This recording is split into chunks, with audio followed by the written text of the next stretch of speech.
Praise the Lord. आप सबको जय मसीह की। मैं परमेश्वर का धन्यवाद देता हूं आज की एक और सुबह दिखाने के लिए।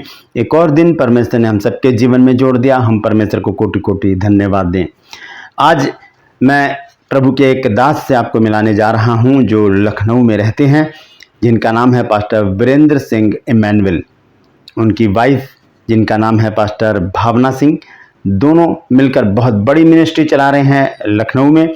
उन्होंने मुझे इनवाइट किया था पिछले दिनों। वहाँ पर मैंने 2 दिन प्रभु के काम को किया और बहुत सारे लोग थे वहाँ पर, हज़ारों लोग वहाँ पर इकट्ठा हुए जिन्होंने परमेश्वर के वचन को सुना। लेकिन वीडियो दिखाने से पहले मैं आपको बताना चाहता हूँ कि पास्टर वीरेंद्र सिंह इमैनुअल और उनकी वाइफ दोनों को लगभग 150 लोगों ने लाठी डंडों और अनेक हथियारों से उन पर हमला किया था 2007 में 16 सितंबर के दिन। और वही दिन अनुग्रह के दिन के रूप में ब्रदर सिस्टर मनाते हैं। तो उसी दिन किसी पास्टर को बुलाकर वो प्रीच करवाते हैं। तो इस बार मेरा नंबर था, मुझे बुलाया गया। परमेश्वर का अनुग्रह हुआ मुझ पर और मैं शुक्रगुजार हूँ ब्रदर सिस्टर का, परमेश्वर का, कि उन्होंने मुझे इस लायक समझा कि मैं उनके स्टेज पर आकर, उनके स्थान पर आकर मैं परमेश्वर के वचन को प्रचार कर सका। वो प्रचार मैं आपके सामने अभी लेकर आ रहा हूँ। जो वीडियो है उसमें देखिएगा। मेरे साथ जो स्टेज पर बैठे हैं वही हैं पास्टर वीरेंद्र सिंह इमैनुअल। बहुत बुरी तरह से उनको मारा गया था, चर्च भी जला दिया गया था, बहुत टॉर्चर किया गया था, लेकिन परमेश्वर ने उनको एक भी खरोंच नहीं आने दी। बहुत बड़ी बड़ी गवाहियाँ उनके जीवन में हैं और हीलिंग मिनिस्ट्री है उनकी। आप उनके साथ मिल सकते हैं, उनसे प्रार्थना करा सकते हैं। मैं उनका नंबर इसमें ज़रूर डालूंगा, आप उनसे कॉल कीजिए और उनके चैनल को भी सब्सक्राइब कीजिए। उनके चैनल का नाम है प्रभु का प्रार्थना धाम।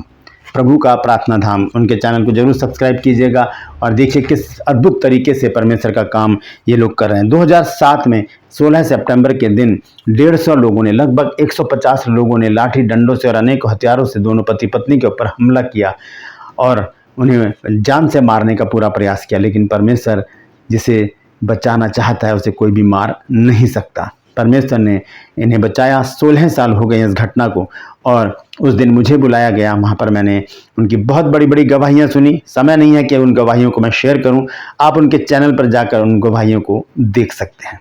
Praise the Lord.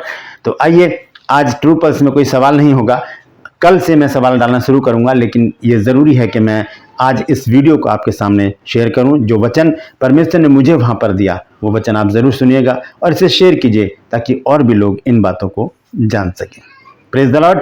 तो आइए देखिए इस वचन को, सुनिए इस वचन को और देखिए मेरे साथ जो बैठे हैं वही हैं पास्टर वीरेंद्र सिंह इमैनुअल, जिन पर अटैक किया गया 2007 16 सितंबर को। Praise the Lord. प्रभु यीशु मसीह जैसा प्रेम कोई भी दिखा नहीं सकता। हालेलुया। मैं चाहूंगा कि आप लोग शांति से वचन सुने ताकि आपके दिमाग में कुछ खास बातें आज जाएं। धन्यवाद देता हूं परमेश्वर का सबसे पहले कि परमेश्वर ने मुझे यहाँ खड़ा होने का मौका दिया। उसके बाद पास्टर जी का और सिस्टर जी का, इन लोगों ने मुझे इनवाइट किया दिल्ली से ताकि मैं यहाँ पर आकर परमेश्वर के जीवित वचन को आप तक पहुँचा सकूं।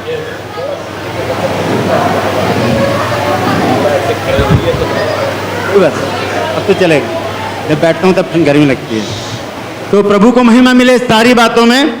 आज हमने एक बहुत अच्छा एक नाटक देखा जिसमें डैनियल के बारे में हमने इसमें प्रार्थना करते हैं, हाथ खड़ा करना 3 टाइम।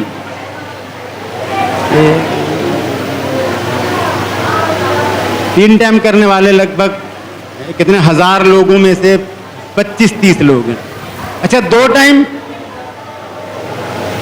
2 टाइम ठीक। अब 1 टाइम के लिए नहीं पूछूंगा, वो तो सभी हाथ उठाएंगे, ठीक है। डैनियल क्यों बचाया गया?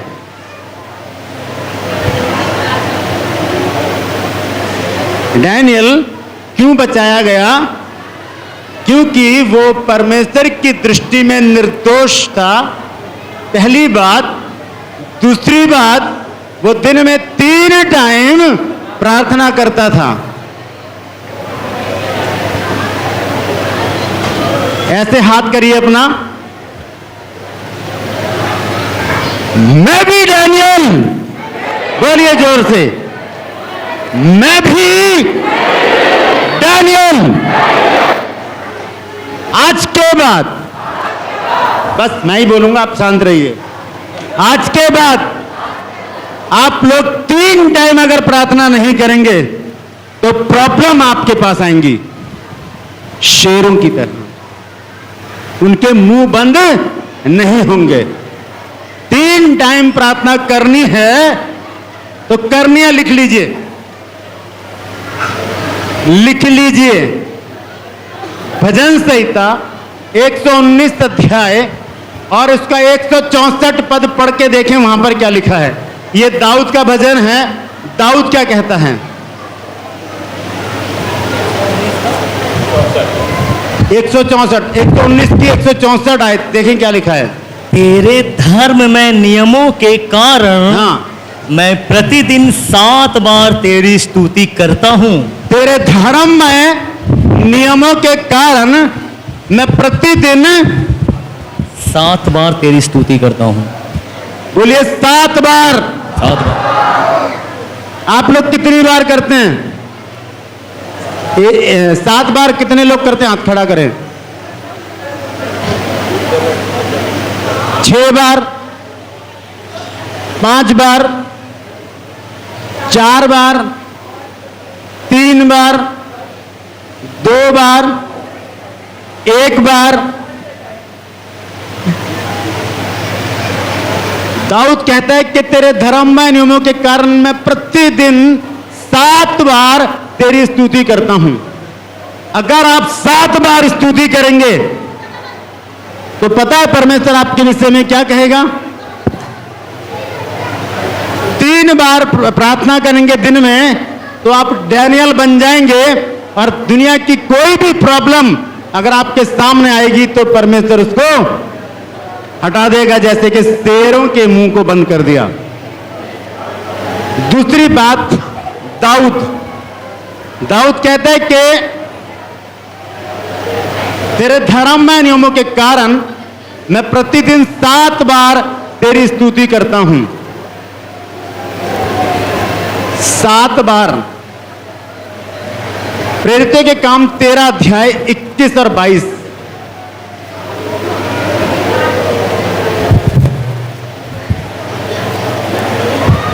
उसके बाद उन्होंने एक राजा मांगा।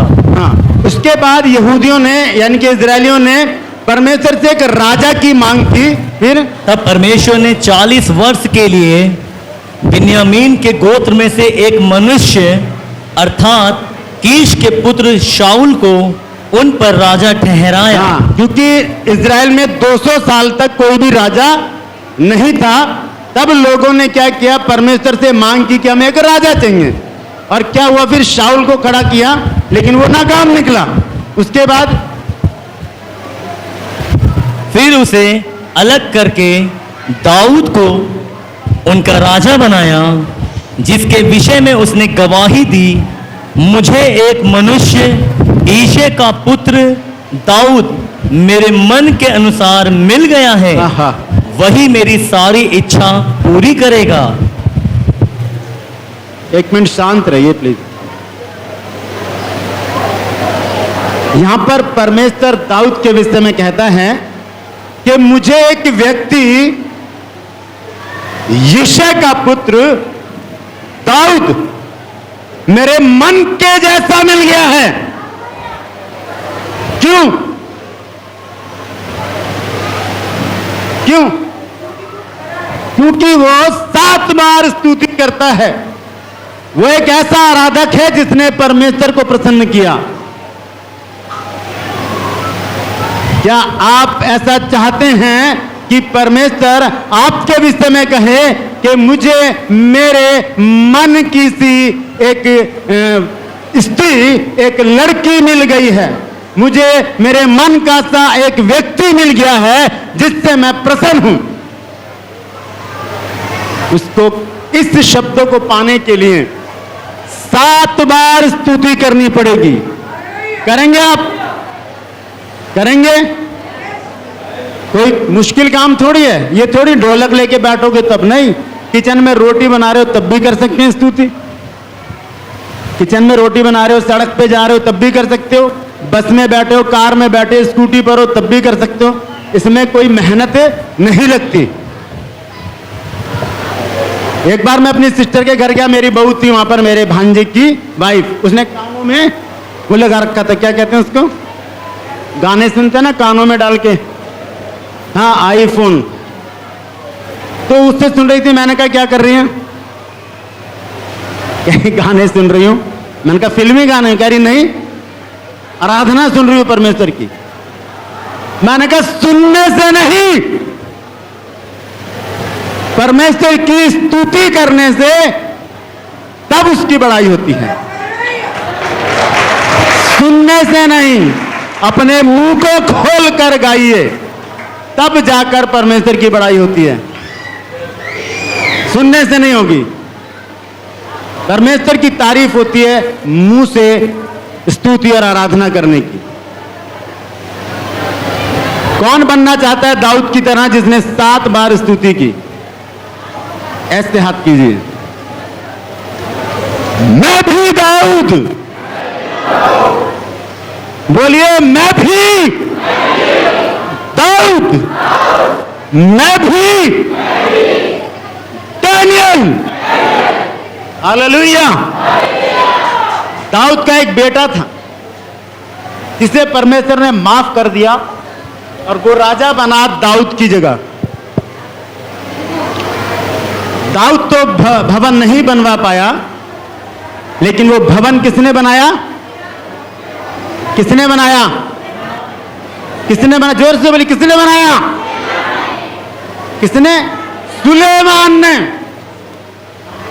सुलेमान ने भवन बनाया, परमेश्वर का भवन बना के दिया। आप इस भवन के लिए क्या करना चाहते हैं? परमेश्वर कहता है कि तू मेरे भवन को बना, तेरे घर को मैं देखूंगा। आप इस भवन के लिए क्या करना चाहते हैं? मैं चाहता हूं कि जब मैं अगली बार आऊं तो 2 मंजिल और बनी हो यहां। हालेलुया। तो बोलिए मैं भी सुलेमान, मैं भी सुलेमान। हालेलुया। आप सुलेमान, आप दाऊद, आप डैनियल, क्या आप इब्राहिम बनना चाहते हैं? तो सुनिए इब्राहिम ने क्या किया। उत्पत्ति 12 अध्याय पहली आयत से पढ़ें। यहोवा ने अब्राम से कहा, अपने देश और अपने कुटुंबियों और अपने पिता के घर को छोड़कर उस देश में चला जा जो मैं तुझे दिखाऊंगा। ध्यान से सुनिए, शोर मत मचाइए प्लीज, बात मत कीजिए नहीं तो मैं बैठ जाऊंगा। मैं बहुत इरिटेट होता हूं इस बात से। क्या लिखे हैं, दोबारा पढ़ दें। अब यहोवा ने अब्राम से कहा, अपने देश और अपने कुटुंबियों और अपने पिता के घर को छोड़कर उस देश में चला जा जो मैं तुझे दिखाऊंगा। क्या कह रहा है परमेश्वर? अपने देश, अपने कुटुंब, अपने परिवार, अपनी माता, अपने बच्चे और अपने सब कुछ छोड़कर कहां चला जा? उस देश में चला जा जो मैं दिखाया था, दिखाया था, दिखाया नहीं दिखाया। अगर मैं होता इब्राहिम की जगह तो मैं कहता प्रभु कहां भेज रहा? उस जगह तो दिखाई नहीं मुझे, कहीं मुझे युगांडा तो नहीं भेज देगा, है ना। लेकिन इब्राहिम को परमेश्वर ने कुछ भी नहीं दिखाया और 8 प्रॉमिस किए, यहां पर 8 वायदे किए परमेश्वर ने इब्राहिम से। पढ़ दीजिए दोबारा से क्या लिखा है।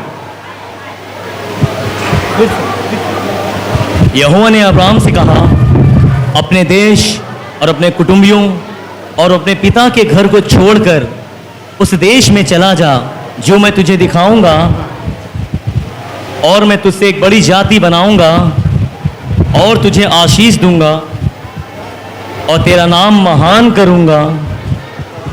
एक मिनट देखिए, यहां पर लिखा है यहोवा ने अब्राम से कहा, अपने देश और अपनी जन्मभूमि और अपने पिता के घर को छोड़कर उस देश में चला जा जो मैं तुझे दिखाऊंगा। दिखा दिया था? नहीं दिखाया? ठीक है। और मैं तुझसे एक बड़ी जाति बनाऊंगा, ये वायदे हो रहे हैं। और मैं तेरा नाम, और मैं तुझे आशीष दूंगा। दी तो नहीं? वायदा किया है अभी, है ना, वायदा किया। दूसरी चीज, और तेरा नाम बड़ा करूंगा, क्योंकि अभी इसका नाम अब्राहम है, उसके बाद इब्राहिम रखा। और तू आशीष का मूल होगा, और जो तुझे आशीर्वाद दे उन्हें मैं आशीष दूंगा, और जो तुझे कोसे उसे मैं श्राप दूंगा, और भूमंडल के सारे कुल तेरे द्वारा आशीष पाएंगे। बोलिए, मैंने अब्राहम की आशीष पाई है। एक हाथ उठाओगे तो आधी आशीष मिलेगी, दोनों हाथ से पूरी आशीष। तो लिखा है कि तेरे कारण भूमंडल के सारे कुल आशीष पाएंगे। अब 4 आयत को देखिए, ध्यान से सुनना क्या लिखा है। हाँ। यहोवा के इस वचन के अनुसार अब्राम चला और लूत भी उसके संग चला। और जब अब्राम हरान देश से निकला उस समय वह 75 वर्ष का था। हाँ, लिखा है कि यहोवा के इस वचन के अनुसार अब्राहम चल दिया। कुछ आर्गुमेंट किया, कुछ पूछा उसने कि मुझे कहां भेज रहा है भाई। उसने कुछ कहा कि मुझे जगह तो दिखा दे, स्क्रीनशॉट तो भेज, ताकि मैं देखूं कि मुझे कहां भेज रहे हैं। ऐसा कुछ भी नहीं कहा अब्राहम ने। और जैसा परमेश्वर ने कहा था वैसा ही अब्राहम ने करना शुरू कर दिया, और वहां से वो अपनी पत्नी और अपने भतीजे लूत को लेकर चल पड़ा। गलातियों 3 की 28 आयत पढ़ें, क्या लिखा है।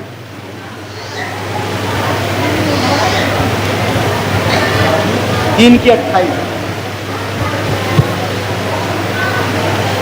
और अब ना कोई यहूदी रहा और ना यूनानी रहा, ना कोई दास ना स्वतंत्र, ना कोई नर ना नारी, क्योंकि तुम सब मसीह यीशु में एक हो। और यदि तुम मसीह के हो तो अब्राहम के वंश और प्रतिज्ञा के अनुसार वारिस भी हो। लिखा है अगर तुम एक हो तो क्या हो। 29, अब्राहम के वंश अब्राहम के वंश और प्रतिज्ञा के अनुसार वारिस। प्रतिज्ञा क्या थी? यही है वो प्रतिज्ञा का वचन कि अब्राहम की आशीष आपको मिलेगी। लिखा है, पढ़ दीजिए दोबारा। और यदि तुम मसीह के हो, और यदि तुम किसके हो? मसीह के हो। किसके? किसके हो आप? जोर से बोलो। मैं मसीह का हूं। हाँ, यदि मसीह के हैं तो अब्राहम के वंश, तभी अब्राहम के वंश और प्रतिज्ञा के अनुसार वारिस, और प्रतिज्ञा के अनुसार वारिस भी हो। वारिस भी हैं। जानते हैं परमेश्वर ने अब्राहम को आशीष का मूल क्यों बनाया? क्या कारण था? क्योंकि उसने आज्ञा का पालन किया। मैं भी इब्राहिम, जोर से बोलिए, कोई हाथ नहीं उठा रहा। मैं भी इब्राहिम, मैं भी दाऊद, मैं भी सुलेमान, मैं भी डैनियल, मैं भी विश्वासी। Hallelujah, hallelujah. क्योंकि वचन कहता है कि मेरा धर्मी जन विश्वासी के कारण जीवित रहेगा। हालेलुया, मेरा धर्मी जन विश्वास के कारण जीवित रहेगा। गोलियां चल जाएं, बंदूकें चल जाएं, तलवारें चल जाएं, पत्थर उड़ जाएं, लाठियां चल जाएं, अगर हम विश्वास में अडिग हैं तो हमें कोई भी हिला नहीं सकता। क्योंकि हमारे अंदर कौन पाया जाता है? सबसे पहले डैनियल, जो 3 बार प्रार्थना करता है। उसके बाद दाऊद जो 7 बार स्तुति करता है, उसके बाद सुलेमान जो भवन की तैयारी करता है, और उसके बाद इब्राहिम जो आज्ञा का पालन करता है।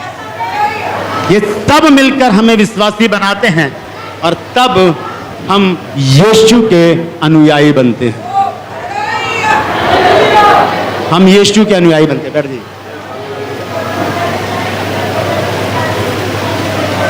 फिलिपियों 2 अध्याय 5 आयत, बस ये आखिरी वचन पढ़ के मैं समाप्त करूंगा। फिलिप हैं क्या करें 2 की 5 पढ़ दीजिए। जैसा मसीह यीशु का स्वभाव था वैसा ही तुम्हारा भी स्वभाव हो। बोलिए, बहुत शोर हो रहा है, प्लीज। मैं बैठ जाऊंगा फिर। शांति से सुनिए, परमेश्वर के वचन का अनादर है ये, क्योंकि यूहन्ना 1 अध्याय में लिखा है, आदि में वचन था, वचन परमेश्वर के साथ था, वचन खुद परमेश्वर था। तो वचन ही तो परमेश्वर, आप इसका अनादर कर रहे हैं, सुन नहीं रहे हैं। हाँ तो गई।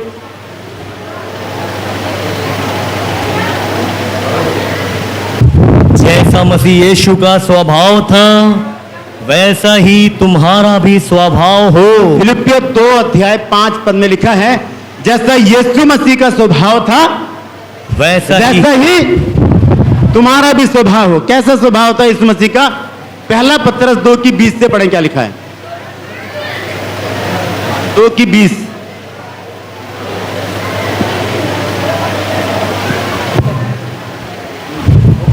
दो की बीस से।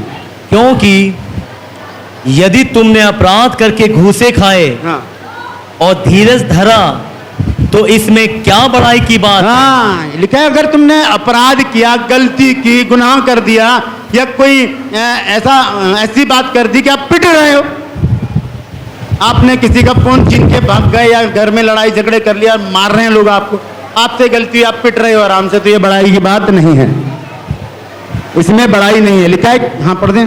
पर यदि भला काम करके दुख उठाते हो और धीरज धरते हो, यदि भला काम करके दुख उठाते हो और धीरज धरते हो तो यह परमेश्वर को भाता है। यही परमेश्वर को भाया है। Hallelujah, hallelujah. बहुत कंजूस हो आप लोग, ताली नहीं बजाते। बैठ गए।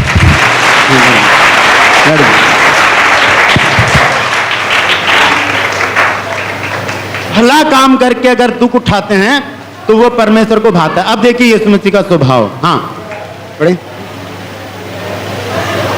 और तुम इसी के लिए बुलाए भी गए हो, इसी के लिए बुलाए भी गए हो, क्योंकि मसीह भी तुम्हारे लिए दुख उठाकर तुम्हें एक आदर्श दे गया है। मसीह भी, बोलिए मेरे लिए,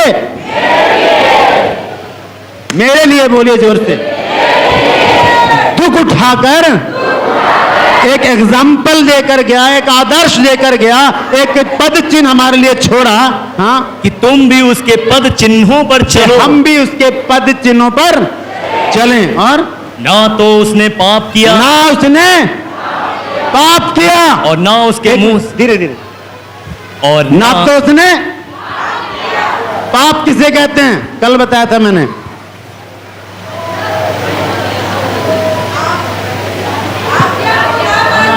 आज्ञा का नाम मानना, अनाज्ञाकारिता ही पाप है। अगर परमेश्वर कहता है झूठ नहीं बोलना और आप झूठ बोल रहे हैं तो आप पाप कर रहे हैं।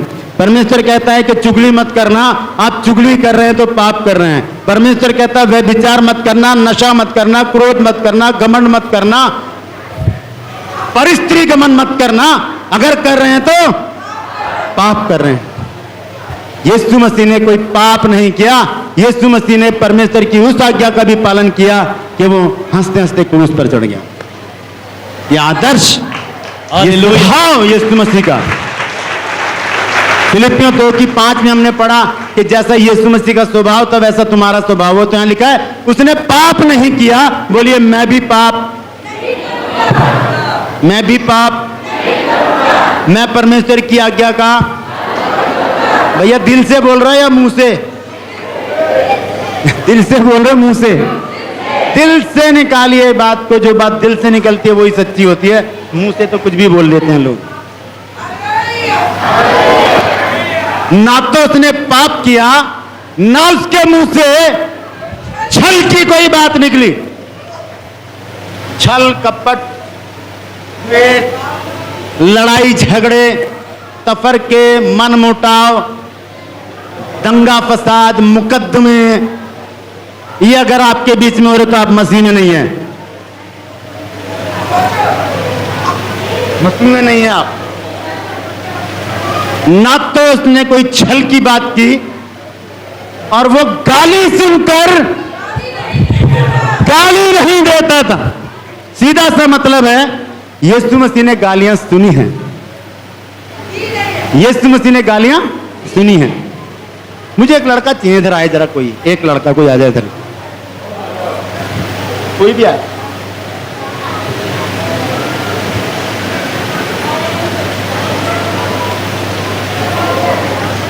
बस जब मैं बोलूंगा इधर को आना।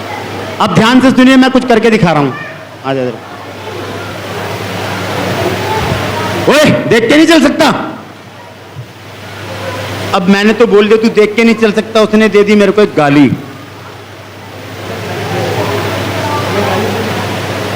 यार मैं तेरे को बोलिए ना, मेरे को तू जाके बैठ। ठीक है, मैंने भी एक गाली दे दी उसको। अब उसने निकाला चक्कू और मेरे पेट में खच्चाप से घुस, बात ही खत्म हो गई। गाली सुनकर गाली नहीं देता था, ये यीशु मसीह ने मुझे सिखाया है। बोलिए, मैंने आज के बाद गाली सुनकर गाली नहीं देनी। और पढ़ दीजिए क्या लिखा है। और दुख उठाकर किसी को भी धमकी नहीं देता और था। दुख उठाकर किसी को भी धमकी नहीं देता था। किसी को धमकी नहीं दी यीशु मसीह ने के हाँ मैं तुझे देख लूंगा, तू बाहर निकल यार, तूने पता नहीं किससे पंगा ले लिया, तू जानता नहीं मैं कौन हूं, तू जानता नहीं मेरा बाप कौन है, तू जानता नहीं मैं इस नेता का बेटा हूं, तू जानता नहीं मेरा बाप डीपी है, क्या कहते हैं, डीएसपी है ना। होते कुछ नहीं है, लेकिन फिर भी बड़ी मारते हैं कि तूने गलत आदमी से पंगा ले लिया है। ऐसा यीशु मसीह ने नहीं कहा, है ना। दुख उठाकर किसी को धमकी नहीं दी। बोलिए, मैं भी धमकी नहीं दूंगा। हालेलुया। एक छोटा सा सवाल, अच्छा आखिर में पढ़ दें इसको, फिर उसके बाद आगे सवाल पे चलेंगे। ये आखिर में लिखा क्या है। पर अपने आप को सच्चे न्याय के हाथ में सौंपता था। हाँ, वरन अपने आप को सच्चे न्यायी के हाथ में सौंपता था। ये सच्चा न्यायी कौन है? बोलिए, परमेश्वर। तो अपने आप को सच्चे न्यायी के हाथ में सौंप दिया गया, और क्या कहा, बैठ जाइए, वह आप ही, क्योंकि ये जानते नहीं कि ये क्या करते। सच्चे न्यायी के हाथ में सौंप देना। मुट्ठी बनाइए, ऐसे करिए, इधर देखिए मेरी तरफ। मैं भी यीशु, मैं भी यीशु। हालेलुया। आज आपको मैं मर्डर करना सिखाऊंगा कि मर्डर कैसे किया जाता है। कुलुस्सियों 3 अध्याय 5 आयत से पढ़ेंगे।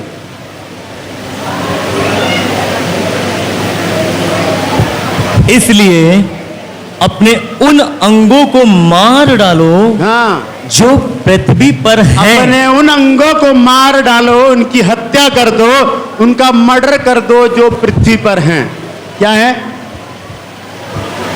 अर्थात व्यभिचार, व्यभिचार का मर्डर, और अशुद्धता, अशुद्ध कामों का मर्डर, दुष्कामना, दुष्कामनाओं का मर्डर, बुरी लालसा बुरी लालसा का मर्डर, और लोभ को, लालच का मर्डर, जो मूर्ति पूजा के बराबर है। हाँ, और इन्हीं के कारण परमेश्वर का प्रकोप आज्ञा ना मानने वालों पर पड़ता है। परमेश्वर का प्रकोप पड़ेगा अगर इन चीजों का मर्डर आपने नहीं किया तो। प्रकोप,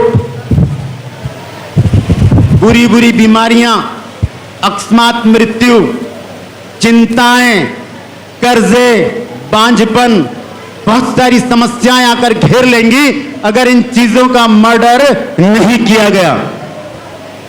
पढ़ दें आगे क्या लिखा है।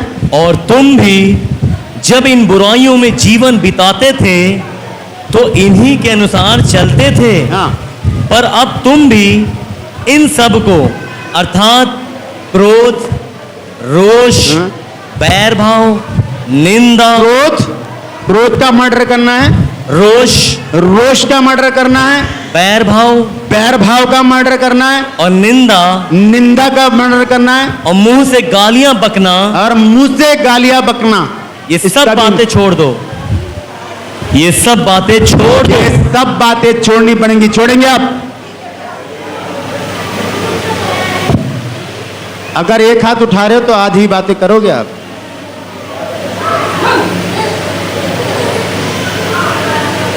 ये सब बातें छोड़नी पड़ेंगी।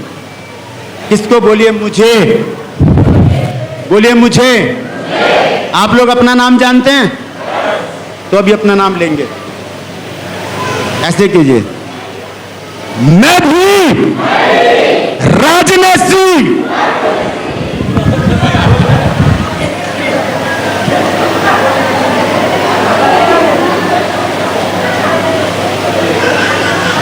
आप बहुत सीधे लोग करिए ऐसे, मैं भी